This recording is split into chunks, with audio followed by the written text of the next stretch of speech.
दे रहा होगा 305 रुपया एमआरपी लिखी हुई है और ये आजमगढ़ की मंडी से मुझे मिला है मात्र 8 रुपए का।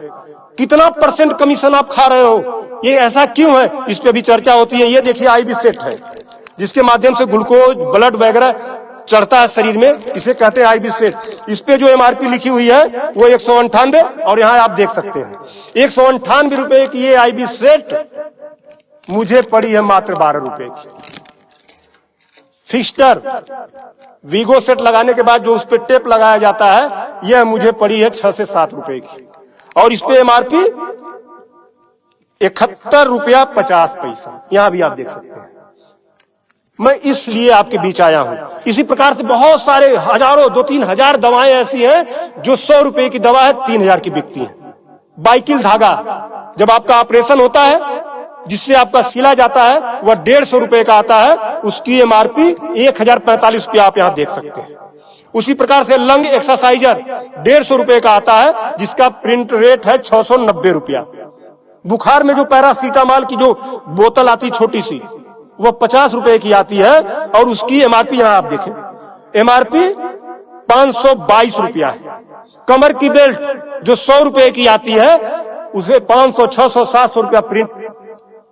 और तो और जब किसी की हड्डी टूटती है तो जो राड पड़ता है, राड अधिकतम रेट राड का 500 से लेके 1500 रुपया तक, अलग अलग वैरायटी है 500 से 15 तक, लेकिन आपको 5000 से 20,000 रुपया 25,000 रुपया चार्ज किया जाता है। आपके दिमाग में आ रहा होगा कि अरे भाई डॉक्टर लगा रहे हैं तो उसको देखिए। डॉक्टर जब आप अस्पताल में भर्ती होते हैं तो बेड चार्ज अलग, नर्सिंग चार्ज अलग, जांच की फीसें अलग, वो सब चीजें करने के बाद 1500 रुपए की चीज खरीद कर आप 20-20 हजार का बेच रहे हो। तब मैं आपके बीच कहने आया हूं कि साथियों उसी प्रकार से बहुत सारी दवाई हैं। 100 रुपए की दवा, एक दवा मैं देखा ला नहीं पाया उसको, 100 रुपए की दवा उसकी एमआरपी 2000 रुपया लिखी हुई थी। हजारों दवाइयां हैं आपके साथ, आपको लूटने का काम कर रहा है। मुद्दा ये नहीं है, मुद्दा ये नहीं है कि इस पे 305 का प्रिंट छपा हुआ है। मुद्दा ये है कि इसे छपने किसने दिया? जिसे हमने चुनकर भेजा क्या वो दलाली खा रहा है, कमीशन खा रहा है?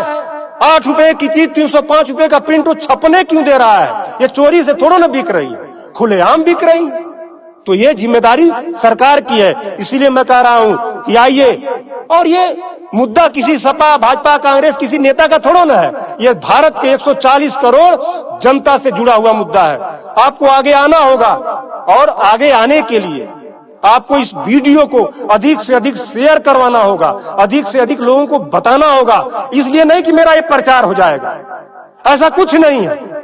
इस मुहिम को जब ये वीडियो शेयर होंगे, सोशल मीडिया एक ऐसा प्लेटफॉर्म है जिससे सरकारें हिल जाती हैं। आज मैं इस चीज को लेकर आया हूं, यह जनता से जुड़ा हुआ मुद्दा है। जब आप मेरी इस बात को, जनता की इस आवाज को अपने इलेक्ट्रॉनिक गैजेट्स के माध्यम से आगे बढ़ाने का काम करेंगे, निश्चित रूप से सरकारें डरेंगी। और मैं तो कहता हूं सरकारों को जनता से डरना चाहिए, जनता को सरकारों से नहीं डरना चाहिए। तब मैं आपके बीच कहने आया हूं कि आइए मेरी इस मुहिम को आगे बढ़ाएं।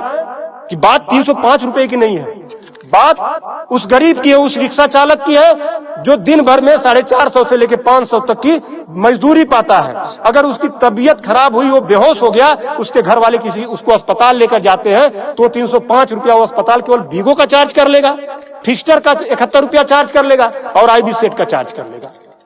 ये सब मिला के 600-700 रुपया हो गया। यानी उसकी 1.5 दिन की दिहाड़ी में अभी तो ग्लूकोज लगा ही नहीं, दवा कोई उसने खाया ही नहीं, बेड का चार्ज हमने बताया नहीं, अस्पताल का चार्ज हमने बताया नहीं।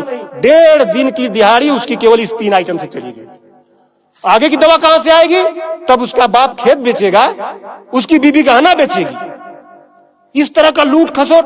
और मैं तो कहता हूं शर्म करो ऐसा करने वाले लोगों। 8 रुपए की चीज 305 की बेचते हो। आज आपके अस्पताल में अगर जो दाई है उसका वेतन 7,000 है, यानी प्रत्येक दिन 210 रुपया। अगर उसकी तबीयत खराब हुई, वो आप ही के अस्पताल में भर्ती होती है तो उसकी 3 दिन की दिहाड़ी केवल इन 3 चीजों की लग जाती है। कुछ तो शर्म करो, कुछ तो सोचो। स्वास्थ्य, शिक्षा, सेवा का क्षेत्र है, लेकिन आपने इसे लूट का अड्डा बना दिया है। सरकारों के मिली भगत से ऐसा हो रहा है। तो मेरा निवेदन है आप लोगों से कि इस वीडियो को अधिक से अधिक शेयर करें ताकि